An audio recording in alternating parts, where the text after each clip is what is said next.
नमस्कार मित्रांनो, तुमच्या सर्वांचं स्वागत आहे पुणे व्लॉग्स या चॅनलमध्ये। या दिवसाची आपण सर्वजण आतुरतेने वाट बघत होतो। तो दिवस आज आलेला आहे आणि आज परत एकदा सर्वांच्या क्लेमचे पैसे त्यांच्या अकाउंटवर जमा व्हायला सुरुवात झालेली आहे आणि खूप साऱ्या मुलांचे पैसे आज जमा झालेत आणि कुणाला 6 महिन्याचे आलेत, कुणाला 12 महिन्याचे आलेत, ज्यांचा 2 वर्षाचा क्लेम होता त्यांना पण पैसे आलेत आणि ही आता सुरुवात आहे। म्हणजे ज्या मुलांचे पैसे आलेत तर ही फक्त सुरुवात आहे। आता एकदा पैसे यायला सुरुवात झाली की जे उरलेले मुलं आहेत तर त्यांनी पण आता टेन्शन घ्यायची गरज नाही आहे, कारण की आता ज्या मुलांचे पैसे झालेत त्या सर्वांचं अभिनंदन, त्या सर्वांना आपल्याकडून हार्दिक शुभेच्छा।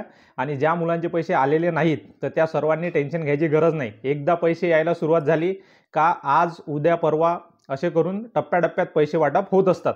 तर सर्व मुलांनी सर्वात आधी एक काम करायचं आहे, आपले बँक अकाउंट तपासायचे आहेत, कारण बरेच मुलं असे असतात की ते मेसेज किंवा मेल येण्याची वाट बघतात, पण त्यांना मेल येत नाही किंवा मेसेज येत नाही, पण त्यांच्या अकाउंटमध्ये पैसे जमा झालेले असतात।